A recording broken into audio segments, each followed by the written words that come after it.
MBBS in abroad. Apollo MedSkills 6 years of MBBS program will be completed in 35 lakhs only. నమస్తే అమ్మా. నమస్తే తల్లి. అమ్మ, బ్రాహ్మీ ముహూర్తం. బ్రాహ్మీ ముహూర్తం అనేది చాలా గొప్పది అని చెప్పేసి పెద్దవాళ్ళందరూ చెప్తూ ఉంటారు. ఆ టైంలో లేచి చదువుకుంటే పిల్లలకి బాగా గుర్తుంటుందని, పెద్దవాళ్ళు అయితే ఆ టైంలో లేచి చదువుకుంటే అనుకున్న పనులు నెరవేరుతూ ఉంటాయని చెప్పేసి ఆ ముహూర్తం యొక్క గొప్పతనం గురించి వివరించండి అమ్మా. సృష్టి ప్రారంభం చేసినటువంటి బ్రహ్మ ఆ ప్రారంభించినటువంటిది సృష్టికి ప్రారంభం ఎట్లాగో ఒక రోజుకి ప్రారంభం అయినటువంటి సమయం బ్రాహ్మీ ముహూర్తం. అది ఎప్పుడు మొదలవుతుంది అంటే సూర్యోదయానికన్నా 2 గడియల ముందు. ఒక జాము అంటారు. 2 గడియలు అంటే 2:48 అనుకోండి. అంటే గంటన్నర పైగా, గంట ముప్పావు ఆ మధ్యలో ఆ సమయంలో మొదలవుతుంది. 6 గంటలకు సూర్యోదయం అవుతుందంటే బ్రాహ్మీ ముహూర్తం ఒక 4 గంటలకు అవుతుంది. అంటే దానికన్నా ముందున్న సమయం అన్నాం కదా, అందుకని ఆ సమయం ప్రశాంతంగా ఉంటుంది. ఇప్పుడు మామూలుగా బయట ఎలా ఉంటుందో ఒక గడియారం, మనిషి శరీరం కూడా ఒక గడియారం, జీవ గడియారం అంటారు, బయోక్లాక్ అంటారు. ఈ బయోక్లాక్లో ఎప్పుడు ఏ పనులు జరగాలో అప్పుడు జరుగుతూ ఉంటే ఈ బయోక్లాక్ చక్కగా వర్క్ చేస్తూ సమానంగా ఉంటుంది. మనకు అనేక అనారోగ్యాలకి కారణం ఈ బయోక్లాక్లో డిస్టర్బెన్స్.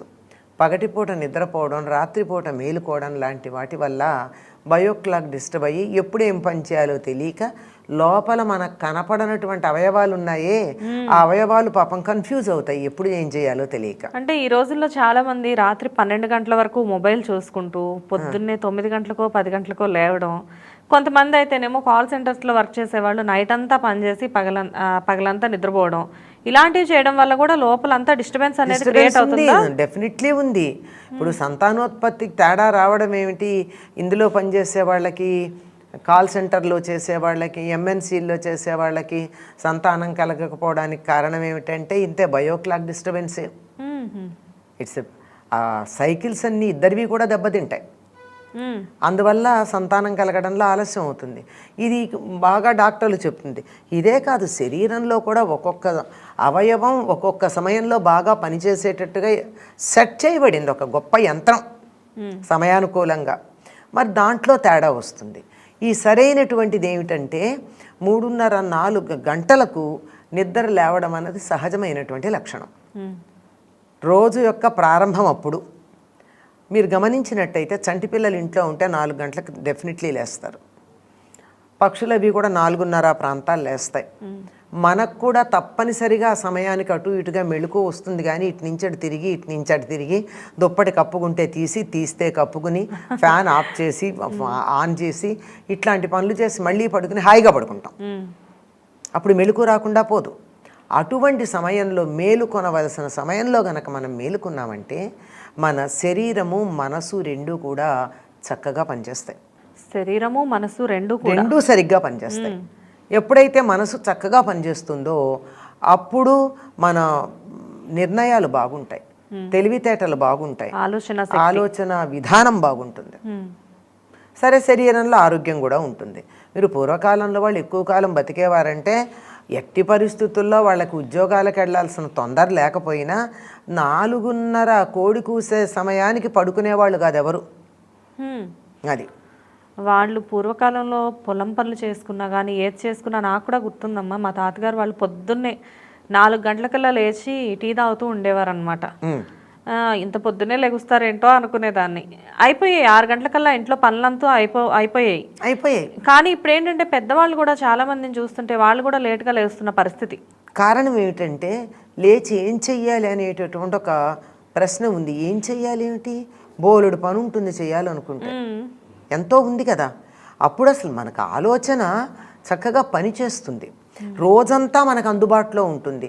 లేకపోతే తడితెక్కిడంటారే, గబా హడావుడిగా ఉంటుంది. ఇప్పుడు ఆ సమయానికి గనక లేచినట్టయితే ఏం జరుగుతుంది అంటే మిగిలినదంతా కూడా సమయానుకూలంగా, సమయానికి అనుసరించి, సమయానుసారంగా మన కార్యక్రమాలు నిర్వర్తించుకొని రాత్రి 9, 9:30 ప్రాంతాలు పడుకున్నారనుకోండి, అప్పటికి 5:30, 6 గంటలు నిద్ర అయిపోతుంది. ఆరోగ్యకరమైనటువంటి ప్రౌఢులు పెద్దవాళ్ళు 6 గంటలు నిద్ర చాలు, మహా అయితే 7 గంటలు, అంతకు మించిపోతే అనారోగ్యం. 7 గంటల నిద్ర సరిపోతుందమ్మా? More than enough. 7 గంటల కన్నా ఎక్కువ పడుకుంటే అయితే అనారోగ్యం అన్నా అయి ఉండాలి, లేకపోతే అనారోగ్యం రానన్నా వస్తుంది. అంతకన్నా ఎక్కువ అవసరం లేదు. 5 నుంచి 7 గంటలు శరీర తత్వాన్ని బట్టి యావరేజ్లో 6 గంటలు చెప్తారు. 9ంటికి పడుకుంటే 12ంటికల్లా 3 గంటలు అవుతాయి, 12 నుంచి 4కి 7 గంటలు అవుతాయి. హాయిగా 7 గంటల నిద్ర, అంతకన్నా ఎక్కువ ఎందుకు మనిషికి? నిజానికి చెప్పాలంటే మనిషికి 1.5 గంటన్నర సరైనటువంటి నిద్ర సరిపోతుంది.